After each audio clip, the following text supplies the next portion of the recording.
अरे भाई साहब नमस्कार। आज हम बात करेंगे एक ऐसी जगह की जिसका नाम सुनते ही चेहरे पे मुस्कान आ जाती है, बिल्कुल वैसे ही जैसे अर्चना जी के चेहरे पे आ जाती है जब मैं कोई अच्छा जोक मारता हूँ। मैं बात कर रहा हूँ गोवा की। ये छोटा सा स्टेट है तो इंडिया के वेस्ट कोस्ट पर, मुंबई से थोड़ा सा नीचे, लेकिन इसका दिल इतना बड़ा है कि पूरी दुनिया इसमें समा जाती है। ये जगह सिर्फ समुंदर के किनारों के लिए नहीं, बल्कि अपनी मस्ती, अपने कल्चर और अपने आजाद माहौल के लिए जानी जाती है। यहाँ आकर लगता है जैसे टेंशन की छुट्टी हो गई हो और जिंदगी फुल HD में चल रही हो। सोचो, एक तरफ नीला समुंदर, दूसरी तरफ हरे भरे पेड़ और आप बीच में चश्मा लगाए नारियल पानी पी रहे हो। कैसा लगा? अच्छा लगा ना? गोवा बिल्कुल यही फीलिंग देता है। यहाँ की हवा में ही एक अलग किस्म की आजादी है। यहाँ पुर्तगाली कल्चर का असर आज भी दिखता है, उनके सुंदर घरों में, उनके खाने में और उनके लोगों के रहन से हमें। ये इंडिया का वो कोना है जहाँ हर कोई थोड़ा सा रिलैक्स हो जाता है, थोड़ा सा बेफिक्रा हो जाता है। लोग यहाँ आते हैं अपनी सारी चिंताएं भूलने और बस लाइफ को एंजॉय करने, बिल्कुल वैसे जैसे ऑडियंस हमारे शो में नाती है, टेंशन घर छोड़कर। गोवा को लोग पार्टी कैपिटल ऑफ इंडिया भी कहते हैं और सच पूछो तो गलत भी नहीं कहते।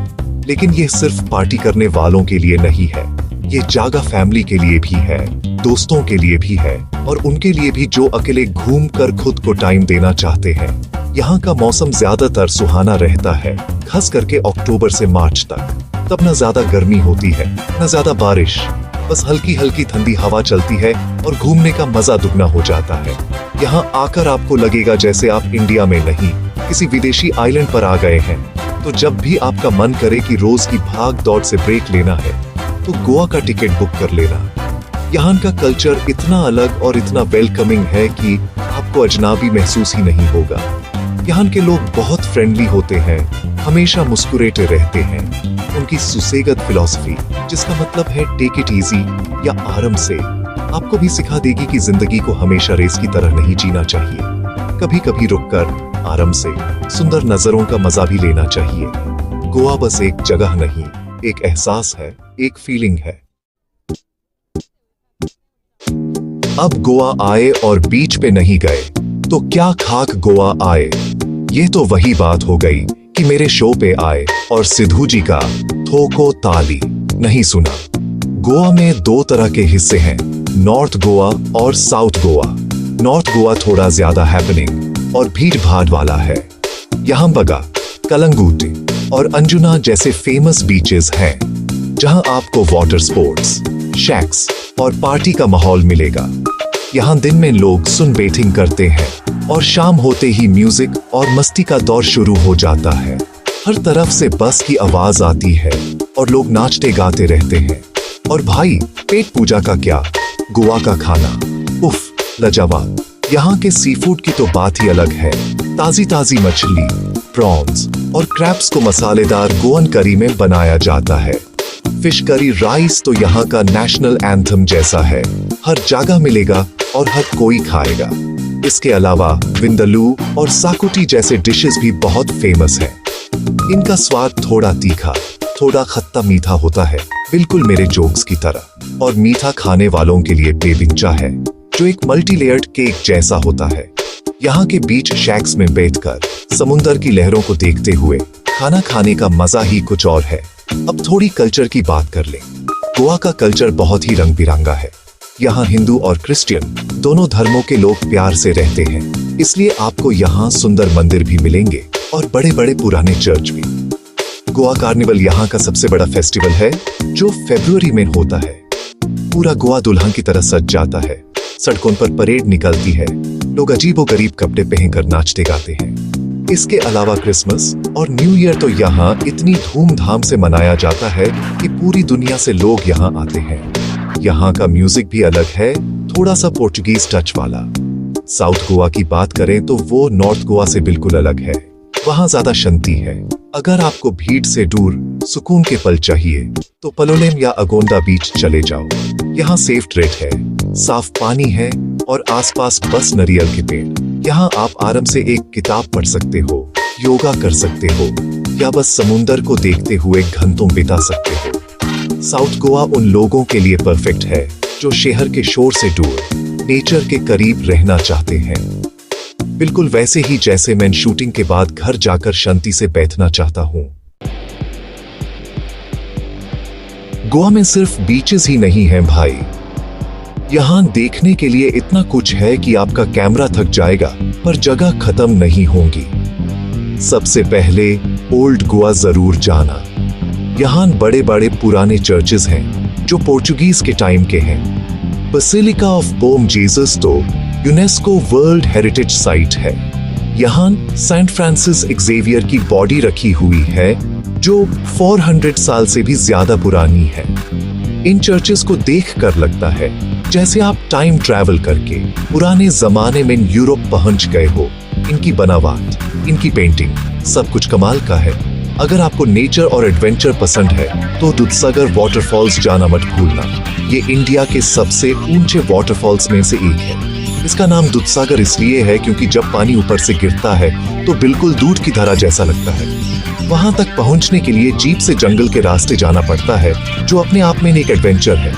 वहां पहुंचकर ठंडे ठंडे पानी में नहाने का मजा ही कुछ और है, बिल्कुल वैसे ही जैसे गर्मी में एसी चलाकर सो जाने का मजा है। ये जगह आपकी गोवा ट्रिप को हमेशा के लिए यादगार बना देगी। शॉपिंग के शौकीन लोगों के लिए गोवा में सैटरडे नाइट मार्केट और अंजुना फ्ली मार्केट जैसी जगह है। अरे अर्चना जी, आपके लिए भी बहुत कुछ है यहाँ। इन मार्केट्स में आपको कपड़े, ज्वेलरी, हैंडीक्राफ्ट्स, मसाले, सब कुछ मिल जाएगा। यहाँ बर्गेन करना तो बनता है। आपको देश विदेश के लोग यहाँ सामान बेचते हुए और खरीदते हुए मिलेंगे। शाम के टाइम यहाँ लाइव म्यूजिक भी होता है और खाने पीने के स्टॉल्स भी लगते हैं। तो ये सिर्फ शॉपिंग नहीं, पूरा मेला होता है। यहाँ घूमते घूमते कब वक्त निकाल जाता है पता ही नहीं चलता। और हाँ, अगर आपको मसालों के बारे में जानने का शौक है तो स्पाइस प्लांटेशन जरूर विजिट करना। यहाँ आपको काली मिर्च, इलायची, लौंग, जायफल के पेड़ देखने को मिलेंगे। वो आपको पूरा गार्डन घुमाते हैं और हर मसाले के बारे में बताते हैं। टूर के बाद वो आपको वही के उगे मसालों से बना हुआ ट्रेडिशनल गोवन खाना भी खिलाते हैं। ये एक बहुत ही यूनिक एक्सपीरियंस है। आपको पता चलता है कि जो मसाले हम रोज खाते हैं वो असल में उगते कैसे हैं। ये जगह इंफॉर्मेटिव भी है और रिफ्रेशिंग भी। बहुत लोग सोचते हैं कि गोवा सिर्फ यंग लोगों या कपल्स के लिए है, पर यह बिल्कुल गलत है। अरे भाई, गोवा सबके लिए है। ये एक परफेक्ट फैमिली डेस्टिनेशन है। आप अपने बच्चों को लेकर बीचेस पर जा सकते हैं, जहां वो रेत के घर बना सकते हैं और लहरों के साथ खेल सकते हैं। कई बीचेस जैसे मोरजिम और मंद्रम बहुत शांत हैं और फैमिली पिकनिक्स के लिए परफेक्ट हैं। यहाँ का पानी भी ज्यादा गहरा नहीं होता, तो बच्चों के लिए सेफ है। इसके अलावा आप उन्हें डॉल्फिन स्पॉटिंग ट्रिप पर ले जा सकते हैं। समुद्र में डॉल्फिन्स को उछलते कूदते देखकर बच्चों के चेहरे पर जो खुशी आती है वो अनमोल है। दोस्तों के ग्रुप के लिए तो गोवा जन्नत है भाई। नॉर्थ गोवा में आप दोस्तों के साथ वाटर स्पोर्ट्स जैसे जेट स्की, पैरासेलिंग और बनाना बोट राइड एंजॉय कर सकते हो। रात में बीच पार्टीज में नाच गाना कर सकते हो। अगर एडवेंचर का मन है तो सब मिलकर दूधसागर तक ट्रेकिंग कर सकते हो या फिर स्कूटर रेंट पर लेकर पूरा गोवा एक्सप्लोर कर सकते हो। गोवा की सड़कों पर दोस्तों के साथ स्कूटर चलाने का मजा ही अलग है। हर मोड़ पर एक नया नजारा, हर नजारे पर एक नई सेल्फी। ये ऐसी ट्रिप होती है जिसकी यादें जिंदगी भर साथ रहती हैं। गोवा में हर बजट के लिए कुछ ना कुछ है।